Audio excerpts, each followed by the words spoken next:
I don't agree with these people, whether it is Forbes or anybody who is coming to rank the countries based on the happiness, the level of the happiness, and is saying these countries are very, very happy, or the happiest countries are top 10 are this one, top 20 are these countries, and these countries are least happy.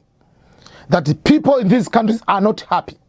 Because in that list, you'll find out most of the Western countries are happiest countries, and the countries in Africa and Asia are countries or people not happy.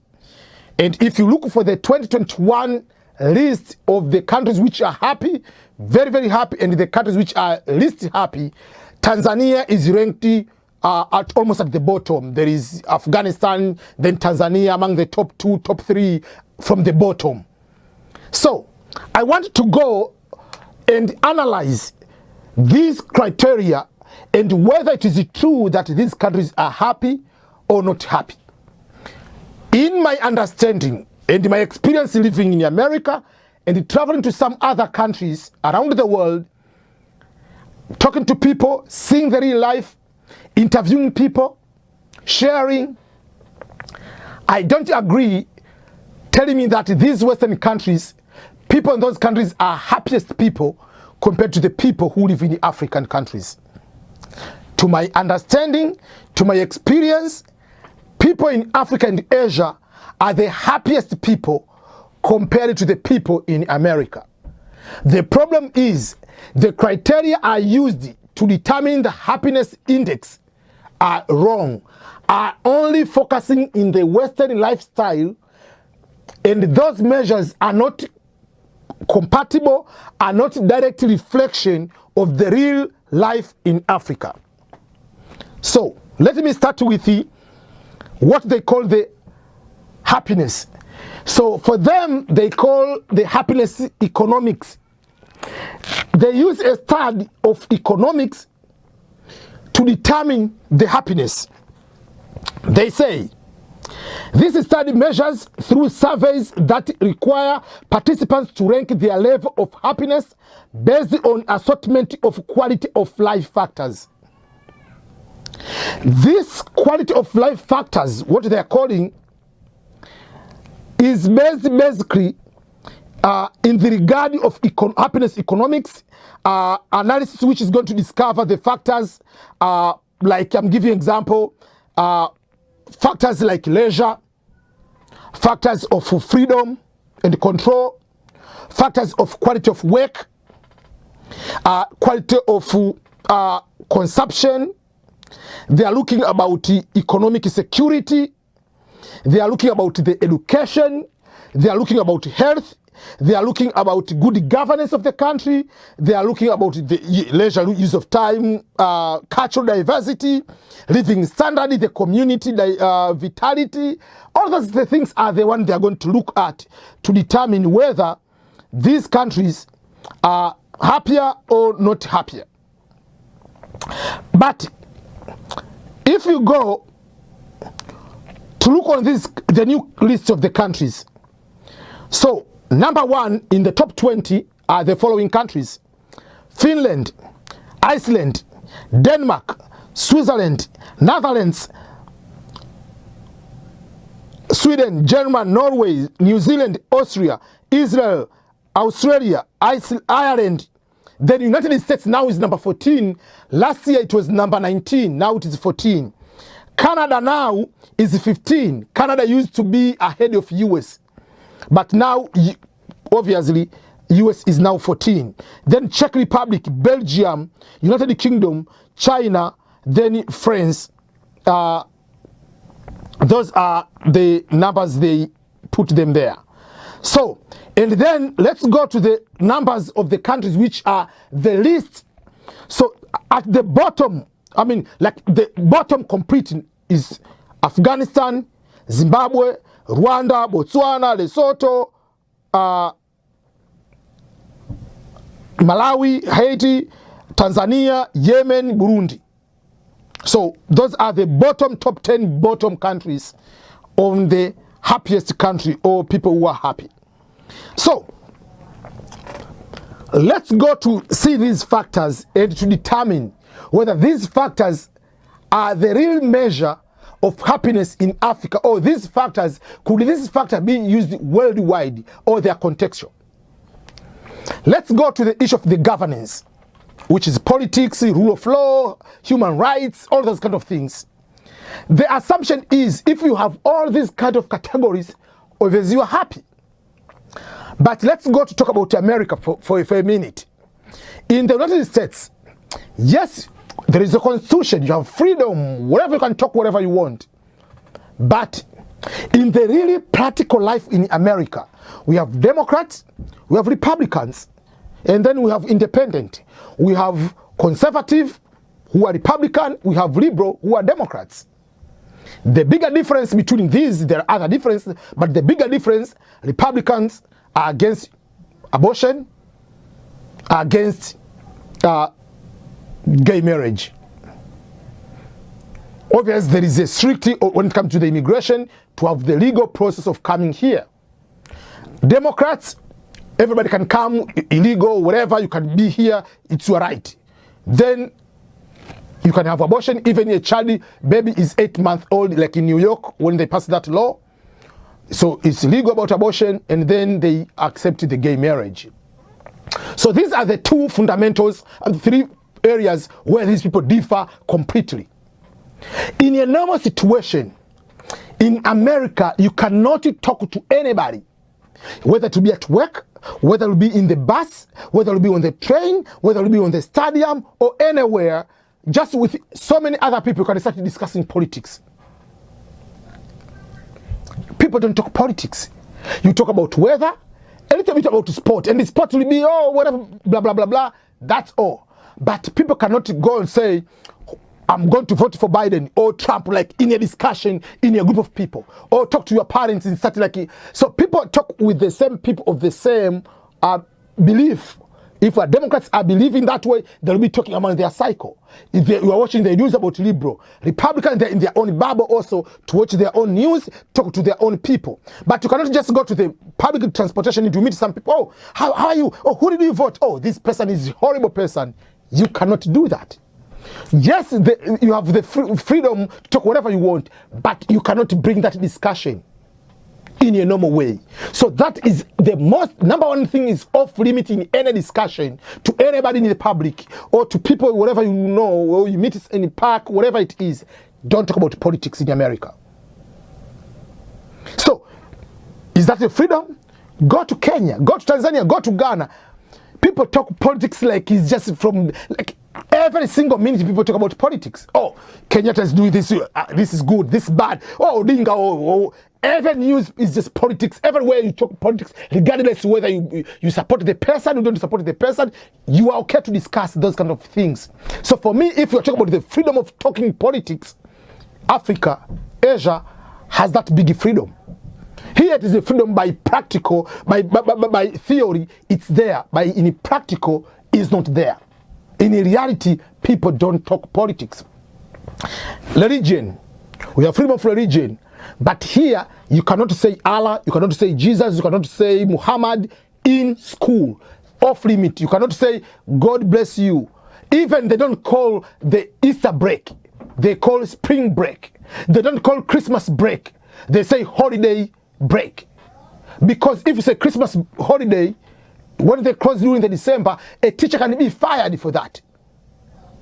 In public school, you are not allowed to say Jesus.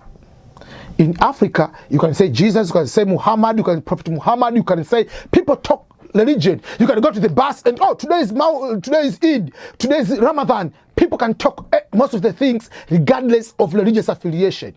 But here, people don't talk. It's another off-limit topic to talk to any person.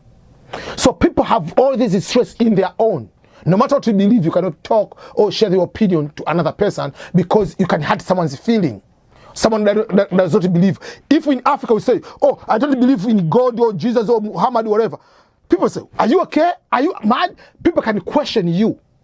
But here you cannot question, oh, that is their choice. And don't question anything.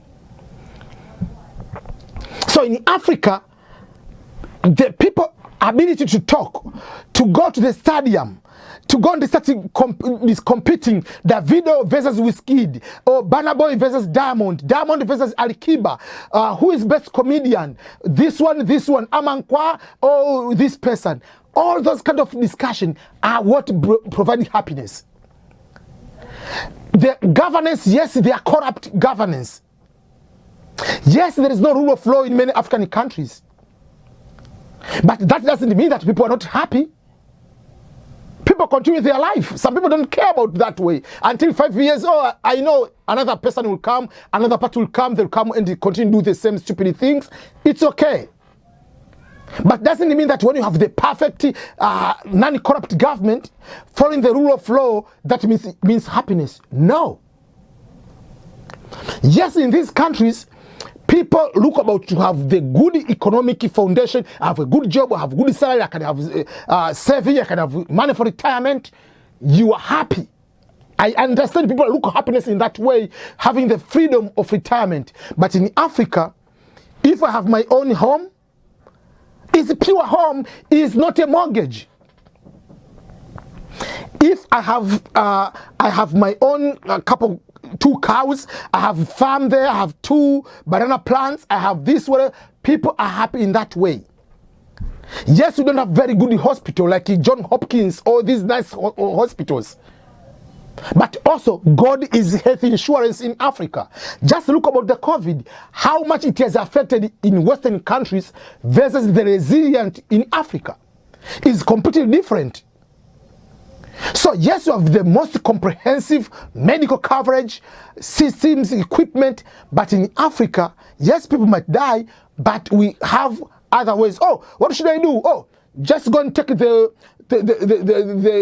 this kind of tree and take the water and drink. You are good. That's our life. So absence of insurance doesn't mean that someone is not happy.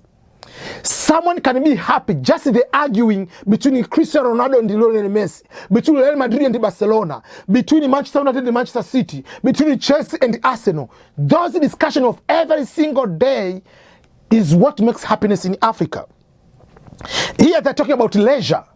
In America, you don't have much of the leisure. It's work,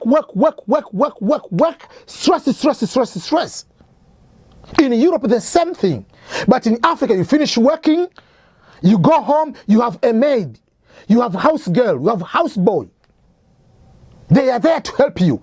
Here, I can get paid $5,000, $8,000 US per month, and I cannot be able to afford to have a housemaid. I cannot afford to have a houseboy because I'm required to pay over almost nearby $2,000 per month. But over there, you pay someone $20 per month.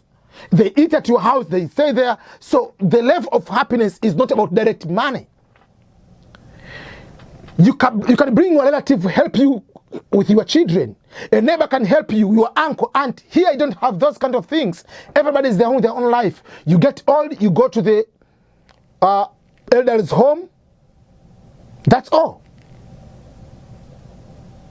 But over there you might have a relative. You can go to live with your relatives. Still, there is a lot of things which make someone happy. They are talking about the food consumptions, what you eat. Here, in order to eat good fruits, vegetables, you must have a lot of money. 1 mango, $2. 1 pineapple is $3 to $4. 1 avocado, $1.50 to $2. A half kilogram of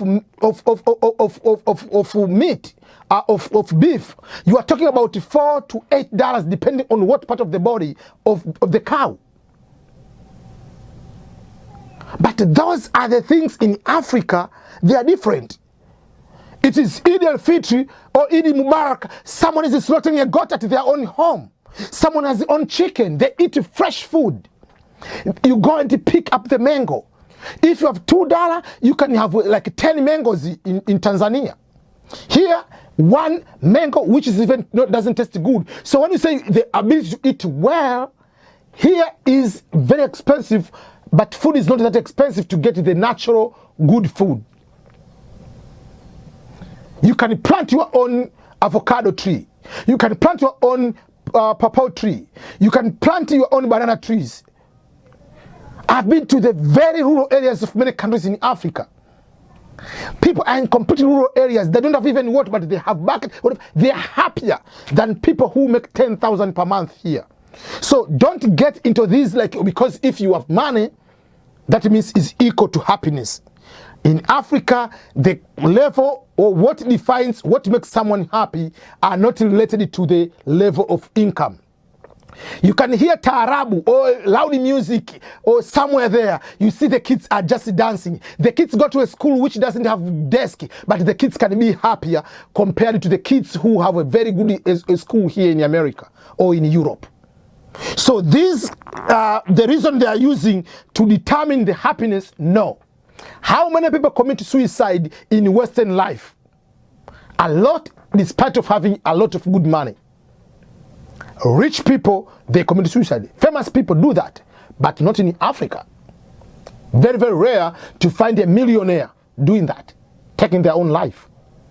So for me, I don't agree with Forbes. I don't agree with Yahoo News, Yahoo Finance, whatever those kind of people going to put in the classification that these countries are not happy because this person is not happy because this person doesn't have health insurance. This person because their salary is less than $1,000 per month. This person, their salary is, no.